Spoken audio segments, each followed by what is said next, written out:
हरीश की एक पत्नी थी जो बहुत बोलती थी और वो उसके ज्यादा बोलने से बहुत परेशान था। हरीश को पता चला कि जंगल में एक महात्मा आए हुए हैं। वो अपनी पत्नी को उनके पास लेकर जाता है और कहता है कि मुनिवर, कृपा करके आप इसे समझाइए। ये बहुत बोलती है। मेरे मना करने के बाद भी इसका दिन भर मुझसे बातें करती रहती है। कृपया आप ही बताएं मुझे क्या संकल्प लेना चाहिए। उसकी यह बात सुनकर गुरु मुस्कुराए और बोले, क्या तुम मेरे द्वारा दिए गए संकल्प को पूरा कर पाओगे? क्या तुम्हारे लिए उसे पूरा करना संभव होगा? शायद नहीं, वह तुम्हारे लिए संभव नहीं। तुम उसे पूरा नहीं कर पाओगे, इसलिए तुम खुद ही कोई संकल्प ढूंढो। शिष्य ने कहा, नहीं गुरुदेव, आप जो भी संकल्प मुझे देंगे मैं जरूर उसे पूरा करूँगा। गुरु ने कहा, ठीक है, तो तुम अगले 1 महीने तक चुप रहो, मुझसे एक शब्द भी नहीं निकालोगे। यही है तुम्हारा संकल्प। शिष्य ने गुरु की बात मान ली और वह उसी समय चुप हो गया और पलटकर कुटिया से बाहर चला गया। उसे चुप रहना बहुत आसान लग रहा था। उसने एक दिन तो जैसे तैसे चुप रहकर काट लिया, लेकिन दूसरे दिन से उसके मन में ना बोलने का बोझ बढ़ने लगा और तीसरे दिन उसे भारीपन महसूस होने लगा। चौथे दिन उसके अंदर एक अजीब सी बेचैनी होने लगी, क्योंकि आसपास आश्रम के सभी शिष्य एक दूसरे से बातें कर रहे थे। वह भी अपना पक्ष उनके सामने रखना चाहता था, उनकी बोलती बंद कर देना चाहता था, लेकिन उसका संकल्प उसे रोक रहा था। इसीलिए वह पूरे दिन सिर्फ आंखें बंद करता रहा। इसी तरीके से कुछ दिन और बीते और वह शिष्य बीमार पड़ गया। उसका सिर फटता जा रहा था, उसका खाने पीने तक का मन नहीं था। वह सिर्फ बोलना चाहता था, मैं क्या करूं? संकल्प तो तोड़ दूं। गुरु मुस्कुराए और बोले, मैं संकल्प तोड़ने के लिए नहीं होते, लेकिन जो अपने संकल्प को पूरा कर लेता है वह अपनी आंतरिक शक्ति को बढ़ाता है, और जो अपनी आंतरिक शक्ति को बढ़ा लेता है वह समाज और जागरूकता की राह पर आगे बढ़ जाता है। संकल्प लेना भी तुम्हारे हाथ में था और इसे तोड़ना भी तुम्हारे हाथ में है। तुम्हारे बहुत से भाई अपने संकल्प को तोड़कर अपनी पुरानी दिनचर्या पर वापस जा सकते हैं, लेकिन याद रहे, अगर आज तुम इस छोटे से संकल्प को नहीं संभाल पा रहे हो तो तुम अपनी बाकी की पूरी जिंदगी को कैसे संभाल सकोगे? बाकी फैसला पूरी तरह से तुम्हारे हाथों में है। गुरु की ये बात उस शिष्य के दिल में चोट कर गई। वह बिना कुछ बोले वहाँ से वापस चला गया और खुद को अपनी कुटिया में बंद कर लिया। वह केवल अपने कामों के लिए ही कुटिया से बाहर निकलता, बाकी सारे समय कुटिया के अंदर ही बैठा रहा। 15 दिन बीत चुके थे और आश्रम के लगभग सभी शिष्यों का संकल्प अब तक टूट चुका था, लेकिन उसका संकल्प अभी भी जारी था। उसने एक शब्द भी नहीं बोला। सारा आश्रम हैरान था कि इतना बोलने वाला इंसान चुप कैसे हो गया।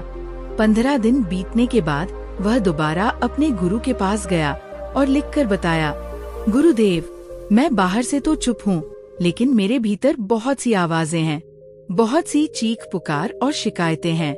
मैं अंदर ही अंदर बात करता रहता हूँ। मेरा मन तरह तरह के प्रश्न पूछता है। मैं बाहर से जितना मोर, भीतर से उतने ही शोर शराबे से भरा हूँ। क्या इस तरह से मेरा संकल्प अभी भी है? गुरु ने कहा, हाँ, तुम्हारा संकल्प अभी भी जारी है, लेकिन जब तक लोगों की ये आवाजें तुम्हारे कानों में हैं, तुम्हारा मन बोलता रहेगा, क्योंकि इसे तो आदत है। तुम भले ही बाहर से चुप रहो, लेकिन तुम अंदर ही अंदर बोलते रहोगे। तुम्हें इन बातों से, इन आवाजों से दूर जाना चाहिए। शिष्य गुरु को प्रणाम कर वहाँ से चला जाता है और सुबह होते ही अपनी कुटिया छोड़ जंगल की तरफ चला जाता है।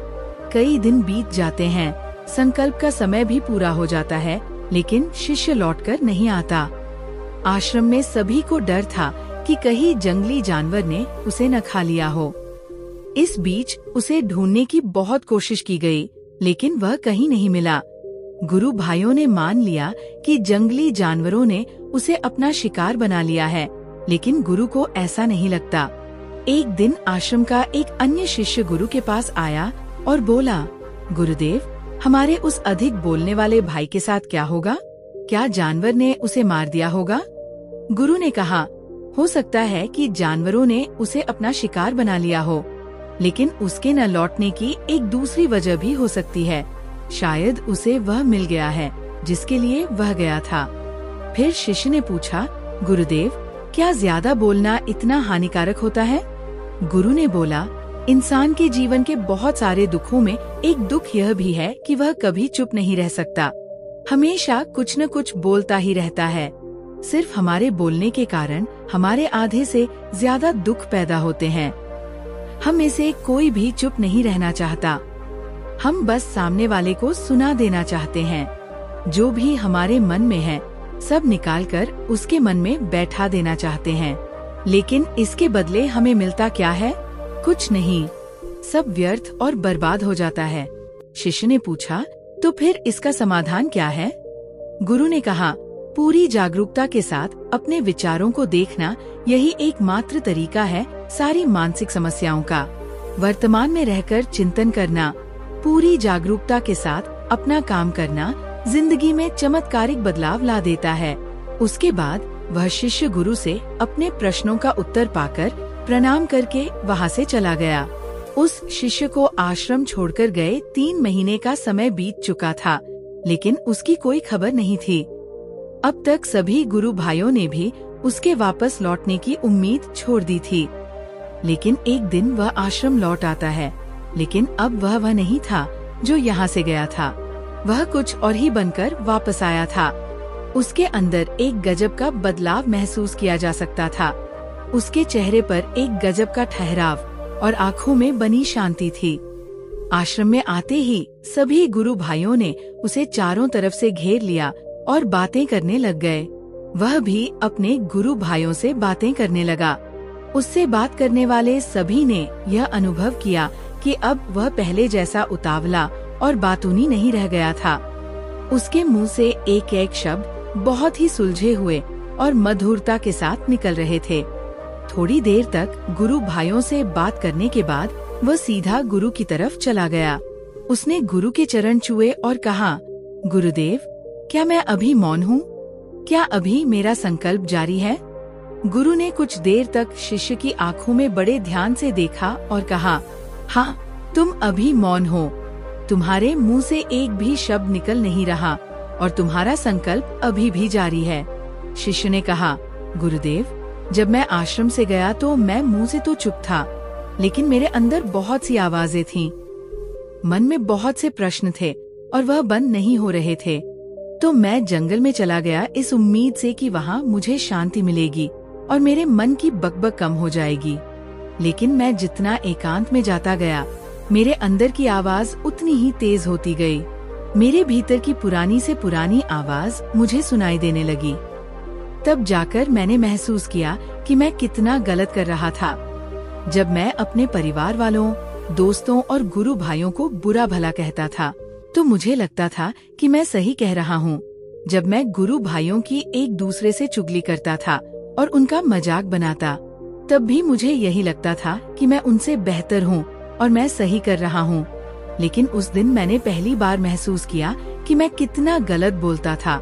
काफी दिनों तक ये आवाजें, ये शिकायतें मेरे अंदर चलती रही, लेकिन धीरे धीरे एक दिन ये सारी आवाजें मेरे अंदर से समाप्त हो गयीं। अब मैं भीतर से भी मौन हो गया। उस घने जंगल में बाहर से कोई बोलने वाला था नहीं और भीतर कोई आवाज बची ही नहीं थी। और मैं उस दिन पहली बार मौन का सभी अर्थ समझा। मेरे चारों तरफ बहुत शांति थी। हालांकि अभी भी कुछ आवाजें आ रही थीं, जो पहले भी आती थीं, लेकिन मैं उन्हें सुन नहीं पाता था। पर अब वो सभी आवाजें मुझे स्पष्ट रूप से सुनाई दे रही थीं। हवा के चलने की आवाज, चिड़ियों के चहकने की आवाज और पानी के बहने की आवाज, ये सभी आवाजें मैंने पहली बार पूरे होश पूर्वक सुनी। अपने चारों तरफ इतनी शांति मैंने पहले कभी महसूस नहीं की थी। तो इस शांति को भंग करने के लिए मैंने पहली बार अपने मुंह से कोई शब्द निकाला। मैं चिल्लाया, हे ईश्वर, ये कैसी शांति है? सभी कुछ इतना शांत क्यों है? ऐसा क्या हो गया? लेकिन मेरे चिल्लाने के बाद भी शांति भंग नहीं हुई। सब कुछ पहले जितना ही शांत था, बाहर भी और भीतर भी। हे गुरुदेव, मैंने अपने गुरु भाइयों से बात की, मैंने आपसे बात की। मैं बोल रहा हूँ, मैं चल रहा हूँ, मैं सब कुछ देख रहा हूँ, लेकिन मैं अपने भीतर एकांत में हूँ, मौन में हूँ। भीड़ में होते हुए भी भीतर से अकेला एकांत में होता हूँ। जब मैं खुद में भी शोर करना चाहता हूँ, तब भी एकांत में ही होता हूँ। अब सब दिखाई पड़ने लगा है, सब सुनाई पड़ने लगा है। गुरु ने कहा, जब तक हम बाहर की तरफ बोलते रहेंगे, भीतर अशांति ही रहेगी। लेकिन जिस दिन हम भीतर की तरफ मुड़ जाएंगे, तब हमारे मुंह से कुछ भी निकलेगा, हम शांत ही रहेंगे। दुनिया में जितनी भी बुराइयां हैं, ज्यादातर हमारे बोलने से ही उत्पन्न नहीं होती हैं, क्योंकि हम चुप रहना नहीं चाहते। हम जितनी जरूरत है उससे कहीं ज्यादा बोलते हैं। हम सामने वाले को सुनना नहीं चाहते, बल्कि उसकी बोलती बंद कर देना चाहते हैं। उससे समझा देना चाहते हैं कि मैं कौन हूँ, मैं क्या कर सकता हूँ। और यही हमारी जिंदगी का मकसद बनकर रह जाता है। हमारी सारी ऊर्जा व्यर्थ के बोलने में बर्बाद होती रहती है। ऐसे ही समाज में लोगों का जीवन दुखों से भर जाता है, जो हमेशा एक दूसरे को सुनाने में लगे रहते हैं। कभी एक दूसरे को सुनना नहीं चाहते, समझना नहीं चाहते, और चुप रहना तो उन्होंने कभी सीखा ही नहीं, क्योंकि चुप रहना उन्हें छोटा महसूस करवाता है। दुनिया की सभी लड़ाइयों का कारण हमारा बोलना ही है। इसलिए हमें सिर्फ उतना ही बोलना चाहिए जितना जरूरी हो, क्योंकि व्यर्थ का बोलना ऊर्जा को नष्ट करना है। ये बोलना ही हमें कभी अपने भीतर की ओर लौटने नहीं देता, क्योंकि यह हमें बाहर की ओर खींच कर रखता है। लेकिन अगर अपने भीतर के संसार की ओर मोड़ना है, तो इस मुंह को बंद ही रखना चाहिए। इसलिए जितने भी बुद्ध हुए, आत्मज्ञानी हुए, वह सभी एकांत की ओर भागे, ताकि उन्हें ज्यादा न बोलना पड़े, ज्यादा सुनना न पड़े। वह एकांत में रहे और शांत रहे, ताकि आसानी से भीतर की यात्रा कर पाए। लेकिन अगर कोई चाहे तो इस संसार में रहकर भी एकांत में रह सकता है, शांत रह सकता है, लेकिन इसके लिए उन्हें अपनी ऊर्जा बचानी होगी, जिसे वह अब तक अपने व्यर्थ के शब्दों में बर्बाद कर रहे थे। दोस्तों, इस कहानी की सीख यही है। मुझे उम्मीद है कि आपको यह कहानी पसंद आई होगी और काफी कुछ सीखने को मिला होगा। कहानी के बारे में अपने विचार आप हमें नीचे कमेंट बॉक्स में कमेंट करके बता सकते हैं। बाकी अगर यह कहानी आपको अच्छी लगी हो तो इस वीडियो को लाइक करें और ऐसी और कहानी सुनने के लिए चैनल को सब्सक्राइब करें। तब तक मिलते हैं हम आपसे ऐसी ही एक और प्रेरणादायक कहानी के साथ अगले दिन। धन्यवाद।